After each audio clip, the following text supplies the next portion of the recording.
तो आज हम लोग चैप्टर 4 रिफ्लेक्शन ऑफ लाइट पढ़ेंगे। ठीक है, तो देखो स्टार्ट करते हैं। Light is defined as a form of energy that creates the sensation of vision. यानी लाइट एक एनर्जी का फॉर्म है जो हम लोग को देखने में, सामान या ऑब्जेक्ट देखने में हेल्प करता है। It is an electromagnetic wave और radiation that does not need any material medium to travel. Light को ट्रैवल करने के लिए किसी भी मीडियम का ज़रूरत नहीं होता। ये जो इलेक्ट्रोमैग्नेटिक वेव है, अभी तुम लोग क्लास 7 में हो, इतना ये चीज़ को पढ़ने का ज़रूरत नहीं है, लेकिन क्या है जो इम्पोर्टेंट चीज़ है वो ये है कि लाइट को ट्रैवल करने के लिए किसी मीडियम का ज़रूरत नहीं होता है। जैसे कि साउंड को ट्रैवल करने के लिए एयर मॉलिक्यूल्स का ज़रूरत होता है। जहाँ पे हवा नहीं होता है वहाँ आवाज़ भी सुनाई नहीं देता है, लेकिन लाइट में ऐसा कुछ नहीं है। लाइट के लिए कोई मीडियम का ज़रूरत नहीं है। लाइट वैक्यूम में भी ट्रैवल कर सकता है। ठीक है, आगे आते हैं। यहाँ दिया है path of light is invisible in vacuum. Vacuum में लाइट का जो पाथ होता है, जाने का रास्ता होता है, वो दिखता नहीं है। ठीक है, we can detect light only when it is deflected from its path by the particles of a material medium. हम लोग को ट्रैवल करते हुए लाइट नहीं दिखता है। ठीक है, जब ट्रैवल कर रहा होता है लाइट तब नहीं दिखता है, तभी दिखेगा जब लाइट जो है वो किसी मीडियम से टकराता है। ठीक है, यहाँ पे क्या है, डिफ्लेक्ट जब होता है। ठीक है, जब डिफ्लेक्ट होता है तभी लाइट दिखता है हम लोग को ट्रैवल करते हुए, नहीं तो ट्रैवल करते हुए लाइट नहीं दिखता है हम लोग को। ठीक है, उसके बाद क्या है, within the earth's atmosphere light is deflected in all direction by the air and dust particle. Light जब ट्रैवल करता है अर्थ के तरफ आता है तो डस्ट पार्टिकल के कारण और डिफ्लेक्शन के कारण, यानी टकरा के लाइट का पाथ बेंड होने के कारण ही हम लोग को लाइट दिखता है। ठीक है, अदरवाइज लाइट ट्रैवल करते हुए हम लोग को नहीं दिखेगा। That is why the sky appears bright during the day. इसीलिए क्योंकि लाइट ट्रैवल करता है मॉर्निंग के टाइम में, डस्ट पार्टिकल के कारण लाइट हम लोग को या स्काई जो है वो ज़्यादा ही ग्लिटर करते हुए दिखता है, ब्राइट दिखता है। स्काई ब्राइट डे टाइम में इसीलिए दिखता है क्योंकि लाइट का डिफ्लेक्शन होता है। अच्छा, the space beyond the earth surface atmosphere is devoid of any material medium. In the absence of any particle to deflect light outer space looks dark. जब तक कोई भी मतलब टकराने के लिए, लाइट को टकराने के लिए कोई भी अगर मटेरियल नहीं मिलेगा तो लाइट हम लोग को दिखेगा भी नहीं। जैसे इसका हम लोग के जो स्पेस में कोई दूसरा ऑब्जेक्ट होता नहीं है, तो इसीलिए लाइट उस पर टकराता नहीं है, तो लाइट हम लोग को दिखता नहीं है। लाइट तभी दिखेगा जब किसी चीज़ से टकराएगा, नहीं तो लाइट ट्रैवल कर रहा है ये हम लोग को पता नहीं चलेगा। इसीलिए हम लोग को स्पेस में डार्क दिखता है क्योंकि वहाँ कोई भी ऑब्जेक्ट लाइट से टकराता नहीं है, तो लाइट वहाँ पे जा रहा है ये समझ में भी नहीं आता है। ठीक है, तो स्पेस में डार्क इसीलिए है क्योंकि वहाँ कोई दूसरा ऑब्जेक्ट नहीं है लाइट के टकराने के कारण। अच्छा, अब हम लोग पढ़ते हैं स्पीड ऑफ लाइट।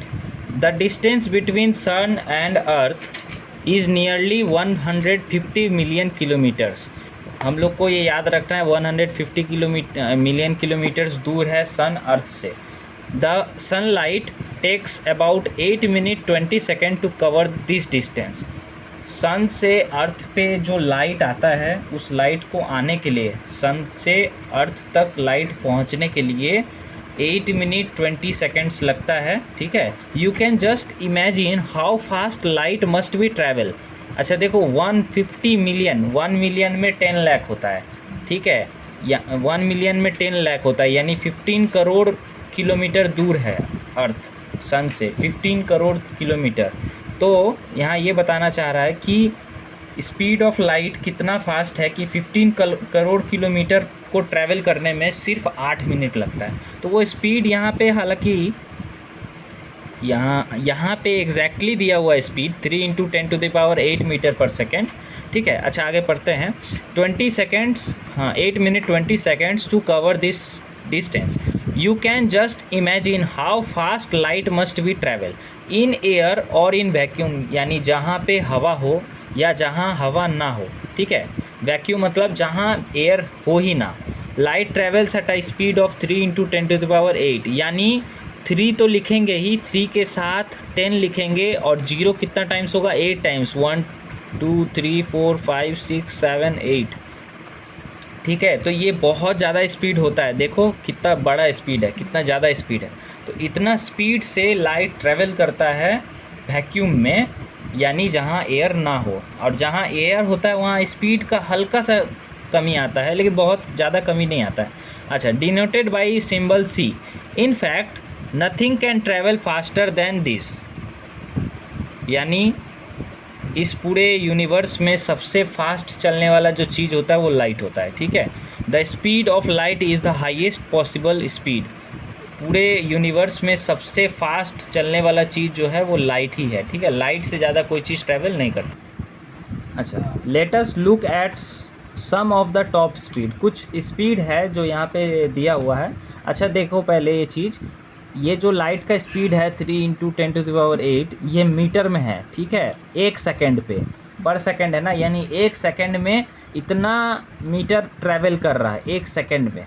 ठीक है, ये बहुत ज़्यादा होता है। अच्छा, Usain bolt fastest man on earth, यानी ये सबसे तेज़ भागने वाला आदमी है, तो इसका स्पीड कितना है, 37 kilometre.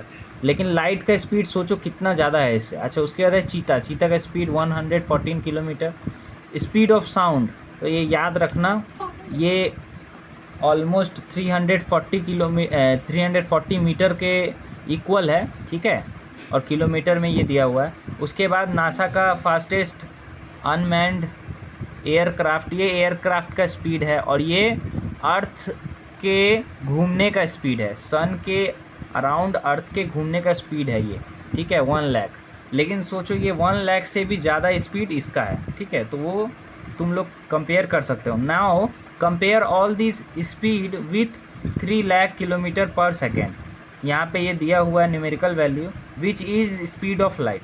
None of these speed is anywhere close to the speed of light. Nothing in the universe can travel faster than or even as fast as light. यहाँ बस यही बताया गया है कि लाइट से ज़्यादा स्पीड कुछ भी ट्रैवल नहीं करता है। ठीक है, अब आगे मोस्ट इम्पॉर्टेंट चीज़ है रिफ्लेक्शन ऑफ लाइट। ठीक है, यहाँ पे बहुत एकदम ध्यान देना। रिफ्लेक्शन ऑफ लाइट ये क्लास 9-10 में भी रहता है same. When a beam of light is focused on a plane mirror, अगर एक प्लेन मिरर पे लाइट को फोकस किया जाए या लाइट मारा जाए by chance, it bounces back and moves in different direction. अगर हम एक शीशे पे, ठीक है, टॉर्च मारेंगे तो क्या होगा, वहाँ से लाइट निकलेगा फिर से। ठीक है, और अलग अलग डायरेक्शन में निकलेगा अगर हम लोग अलग अलग एंगल से लाइट मारेंगे। This bouncing back of light in the same medium after falling on a surface is called reflection. Reflection किसको बोलते हैं, मान लो यहाँ पे एक कांच है, ठीक है, एक ग्लास है, उस पर अगर हम टॉर्च करेंगे टॉर्च, तो क्या होगा, अलग अलग एंगल से लाइट निकलेगा। ठीक है, तो सेम मीडियम में लाइट बैक हो जाता है तो उसको रिफ्लेक्शन बोलते हैं। आगे रिफ्रैक्शन भी हम लोग सीखेंगे। तो जैसे एक एग्जांपल के लिए हम बता सकते हैं, एग्जांपल के लिए यहाँ पे दिया हुआ है, देखो ये ग्लास है। ठीक है, ये ग्लास है और ग्लास के इस तरफ में एयर है मान लो। ठीक है, तो देखो यहाँ से लाइट आ रहा है, टकराया और टकरा के वापस एयर तरफ ही चला गया। तो जब भी कोई लाइट रे टकरा के वापस उसी डायरेक्शन में चले जाए, उसी तरफ चले जाए, तो उसको हम लोग रिफ्लेक्शन बोलते हैं। ठीक है, जब एक लाइट टकरा के वापस इसी एरिया में चले जाए तो उसको रिफ्लेक्शन बोलते हैं। और रिफ्रैक्शन जो अभी तुम लोग पढ़े नहीं हो, उसमें क्या होता है, ये जो लाइट रे है वो इसके अंदर चला जाता है। ठीक है, वो बाद में। अभी रिफ्लेक्शन क्या है, किसी सरफेस पे टकरा के बाउंस बैक हो जाने को रिफ्लेक्शन बोलते हैं। ठीक है, the amount of light reflected depends on the material on which it is incident. यानी कितना लाइट वापस बैक हो जाएगा ये डिपेंड करता है कि जिस पे लाइट हम लोग टकराए हैं या जो मीडियम है, जैसे अभी थोड़ी देर पहले ग्लास को दिखाए थे, तो डिपेंड करता है कि कौन से मीडियम पे टकराते हैं। जैसे इस पे लाइट अगर इस पे टॉर्च मारेंगे तो क्या होगा, टॉर्च का जो लाइट है वो बैक नहीं होगा, ठीक है, क्योंकि ये ऑब्जेक्ट ही अलग तरीके का ऑब्जेक्ट है, ठीक है। अच्छा, the amount of light reflected depends on the material on which it is incident, यानी जिस मटेरियल पे लाइट टकराता है, बाउंस बैक जब होने वाला होता है लाइट, तो डिपेंड करता है वो मटेरियल क्या है। जैसे ग्लास पे अलग रिफ्लेक्शन होता है, तो वो हम लोग आगे पढ़ते हैं। In case of highly reflective opaque material most of the light is reflected back. In case of transparent material almost all the light passes through it, hence there is hardly any reflection. अच्छा, जैसे कोई एक कांच होता है, कांच पे अगर हम लोग टॉर्च मारते हैं, ठीक है, तो लाइट जो होता है वो पास कर जाता है, कांच के भीतर से दूसरे तरफ पार हो जाता है। लेकिन एक ओपेक ऑब्जेक्ट जैसे मान लो ये कॉपी है, ठीक है, इस पर अगर हम लोग लाइट करेंगे तो इस सारा लाइट क्या है, बाउंस बैक हो जाता है। जब तक हम लोग पहले पढ़ चुके हैं कि लाइट हम लोग को तभी दिखता है, कोई ऑब्जेक्ट हम लोग को तभी दिखता है जब तक उस पर लाइट टकराए ना। तो अगर इस पे टकरा रहा है तभी हम लोग को ये कॉपी दिख रहा है, ठीक है। तो ओपेक ऑब्जेक्ट पे क्या है, सारा लाइट टकरा के बैक हो जाता है। लेकिन ट्रांसपेरेंट ऑब्जेक्ट का एग्जांपल है ग्लास पे लाइट टकराता है तो वो पूरा बाउंस बैक नहीं होता है, कुछ लाइट ट्रैवल कर जाता है थ्रू, है ना, अंदर चले जाता है। तो वो हम लोग आगे पढ़ाया गया है। Hence there is hardly any reflection. Let us know about some important term related to reflection. Reflecting surface, देखो रिफ्लेक्शन के बारे में क्या बताया गया है, surface that reflect the light falling on them. ऐसा सरफेस जो जिस पे रिफ्लेक्शन हो रहा है उसको हम लोग क्या बोलते हैं, रिफ्लेक्टिंग सरफेस, ठीक है। सच एज मिरर, देखो मिरर हो गया, पॉलिश्ड मेटल, कुछ लोहा जो पॉलिश मतलब जो ज़्यादा ही स्मूथ है, and water are example of reflecting surfaces. ये सब कुछ ऐसा एग्जाम्पल है जिससे रिफ्लेक्शन सबसे ज़्यादा अच्छे से होता है। A mirror is a smooth and highly polished reflecting surface that forms clear image. अच्छा, the side of mirror that reflects light and form image is called reflecting surface. जैसे यहाँ पे अगर हम लोग देखें, ठीक है, तो ये है हम लोग का रिफ्लेक्टिंग सरफेस, ठीक है। ये प्लेन मिरर के बारे में बताया गया, ठीक है, ये प्लेन मिरर का ड्राइंग है। तो ये जितना भी पार्ट है ये सारा हम लोग यहाँ पे पढ़ेंगे, ठीक है, एक एक करके। अच्छा, अब आ जाता है the other side of the mirror is called non reflecting surface. ये जो पीछे का पार्ट है ये नॉन रिफ्लेक्टिंग सरफेस है और आगे का जो पार्ट है ये रिफ्लेक्टिंग सरफेस है, ठीक है, दोनों में अंतर है। A mirror can broadly be divided into two types. दो तरह का मिरर होता है, एक प्लेन मिरर जो ये है एग्जाम्पल, और एक होता है स्पेरिकल मिरर जो यहाँ पे नहीं है अभी एग्जाम्पल में। A plane mirror has a flat reflecting surface, यानी उसका जो रिफ्लेक्टिंग सरफेस होता है वो पूरा फ्लैट यानी प्लेन होता है।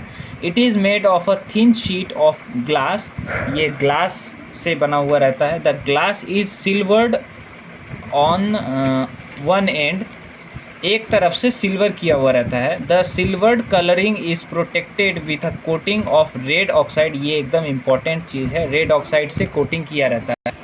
अच्छा, मतलब रिफ्लेक्टिंग सरफेस के पीछे में रेड ऑक्साइड का कोटिंग किया रहता है, ये बहुत इंपॉर्टेंट है, ठीक है, ये क्वेश्चन दे सकते हैं। ए रिफ्लेक्टिंग, अच्छा ये फर्स्ट है हम लोग का इंसिडेंट रे। इंसिडेंट रे वो रे होता है जो फर्स्ट आके ऑब्जेक्ट पे टकराता है। जैसे देखो यहाँ पे इंसिडेंट रे इसको दिखाया गया है, यानी ये फर्स्ट आया है और आके इस रिफ्लेक्टिंग सरफेस पे टकराएगा, तो ये फर्स्ट रे है, ठीक है, इसको हम लोग इंसिडेंट रे बोलते हैं। ये इम्पॉर्टेंट है, ठीक है, जिस जगह पे फर्स्ट टकराता है ये जो रे होता है उसको हम लोग इंसिडेंट रे बोलते हैं। A ray of light that strikes the reflecting surface, यहाँ पे लिखा हुआ है वो रे ऑफ लाइट जो रिफ्लेक्टिंग सरफेस पे टकराया उसको हम लोग बोलते हैं इंसिडेंट रे, ठीक है। फिगर में दिया हुआ है 4.1 में, ये 4.1 फिगर में ये वाला पी से लेकर के ओ तक का लाइन को हम लोग क्या बोलते हैं, इंसिडेंट रे। यहाँ पे दिया होगा ए तो पी ओ, ठीक है। Hits the mirror at point O, इस पॉइंट ओ पे ये रे हिट किया, ठीक है, टकराया। Hence ray P O represent the incident ray, यानी ये जो पी ओ रे है इसको हम लोग इंसिडेंट रे बोलते हैं, ठीक है।